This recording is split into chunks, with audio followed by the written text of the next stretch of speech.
I did not think these books would be 5-star reads, but they really surprised me. Hello and welcome back to the Looking Glass World. My name is Aradhna Matthews and today we are looking at 5 books that I didn't think would be 5 stars but ended up being 5-star reads. Last time I did a video about 5 books that I thought would be 5 stars but weren't. And so I thought this time let's flip it and talk about 5 books that surprised me. So if you're ready, let's go. So the first book that I didn't think would be 5 stars, I can't believe I'm saying this now, is Lessons in Chemistry. I'll be very honest. I saw this on Bookstagram. Everyone was raving about it. It's like a woman in the 50s. She's on a TV show. And I was like, rom-com? I don't know. That somehow rom-com just came to my mind. Like the color of the book. Yes, I judged the book by the cover. But the color of the book design, all of that. And I was watching The Marvelous Mrs. Maisel at the time. And I loved the series. But I was like, I don't know whether I'm going to enjoy this book. And my God, did I not see it coming. It's such an amazing read about women in science in the 50s, but the protagonist is a scientist. She's very smart. She's battling a whole ton of patriarchal crap, but done with like witty humor and just like a spirit that is so strong and so badass, and how she mobilizes an entire generation of women to stop thinking of themselves as second-class humans. And it's just, there's so much to this book, and just exploring the protagonist as a human being and the people around her who have come to help her as she fights this uphill battle. It's just, and I know I'm making it sound like some like doomsday situation, but it's a very, very quick paced, I wouldn't say light, but it's not like grim, violent darkness kind of a read. Just amazingly written. Love, love, love this book. Definitely a 5-star read. Now, talking about grim doomsday scenarios, I thought that's what this book was going to be, which is The Bandit Queens. And it's Parini Shroff's debut novel. And it has done super well. And I got it as a review copy from HarperCollins. So this was a new book at the time I got it. I didn't see it on Bookstagram, nothing, no idea. So went in blind and I thought it was going to be fun. Look at the cover. I did it again. But I started reading it and it's about like this woman whose husband died and the social stigma around widows and all of that. And then I thought, okay, this is going to be doom and gloom. And while in the beginning, there's a lot of this like loneliness, repression, sexism, and it is heavy to read, this really picked up in a way that surprised me, because the way the plot goes in this book is that this woman, not only facing all the stigmas of a widow, she also has to deal with suspicion and rumors that she killed her husband when she didn't, but everyone's convinced she did. Because he was alcoholic, he was abusive, and so everyone was like, of course she's killed him. But that's not the case. However, because everyone believes this, like other people in her village, other women, start to slowly come forward and be like, can you help me get rid of my husband? So, and this woman is like, I didn't kill my husband. What do you want me to do? But overall, I know it seems morbid, but like it's kind of taps into the nature of like stereotypical marriages, especially in rural India. It's not as simple as just being like divorce and it's done. That's not the case as much as we would love to believe it. So a lot of times women are driven to a point where they feel like it's death or nothing. Literally, death will do us part. But this book is not the darker side of that world. And our protagonist, who initially was very upset, lonely, woe is me, everybody's against me. To a degree, I mean, she was correct, but at the same time wasn't looking at how to pull herself out. Finds a way in this unlikely relationship she starts building with the other women in her village. So I don't know how else to describe it, but it was a really, really fun read by the end of it. It just made me feel so good.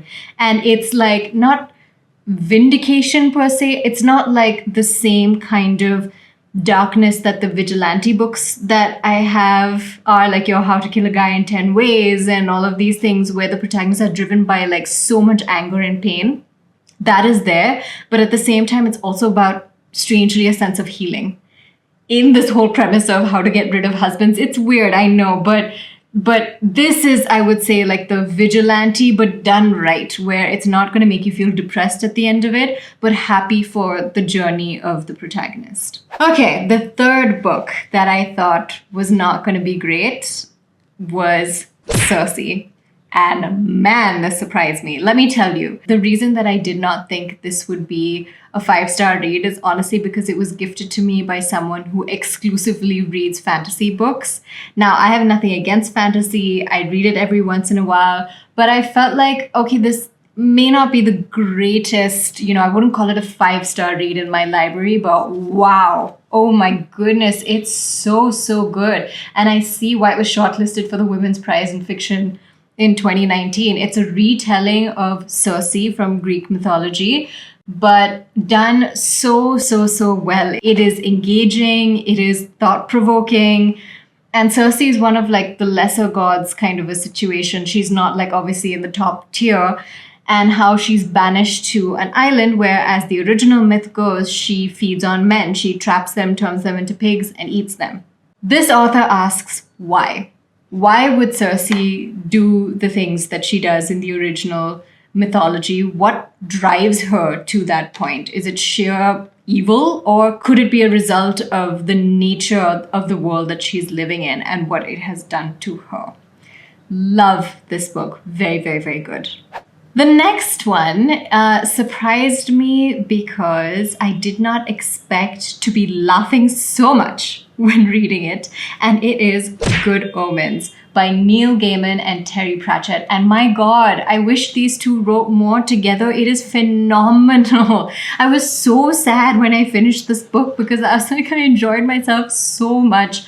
This, like, I'm familiar with some of Neil Gaiman's work. I've read his books. They always have that, like, some creepy, supernatural, and yet matter-of-fact tone to them. Love it.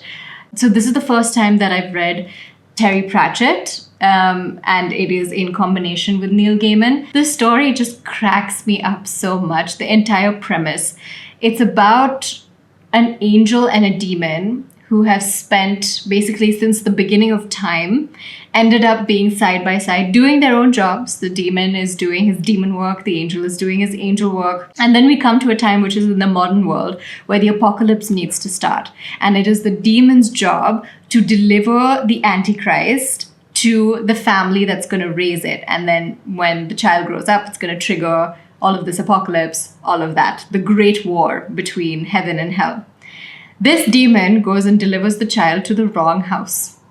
So instead of being the son of this like member of politics, I'm forgetting the details, but a high up like member in the political world, the child of Satan is raised in the suburbs and grows up living a normal life as a normal kid. And it is so funny. Now this demon realizes he's delivered it to the wrong place. The angel gets involved. It's a whole like, should the apocalypse even happen? It is too funny. It is dry humor. I love it. I was laughing throughout, and I love a good laugh. Like, serious literature is great, but we all need to laugh it out sometimes. And for that reason, this is a definite 5-star read for me. Now we come to the last one, which I have mentioned before in, I think, my top books of 2023 because it's an excellent read, but it surprised me, and that is Before the Coffee Gets Cold. Now, it's a smaller read, as you can see. And I picked it up at the airport, but I had seen it on Bookstagram before. Everyone was going crazy about it. I was like, I don't really know. Do I want to read it? Is this another romantic story? But wow, did it surprise me because I finished it on the plane and I love it. It's odd in the way Japanese literature tends to be odd, but it's also simple and heartwarming. So I'll let you watch the other video. It may not have been the best of 2023, but I know that I've talked about it in detail in one of my videos, so I'm going to link that here.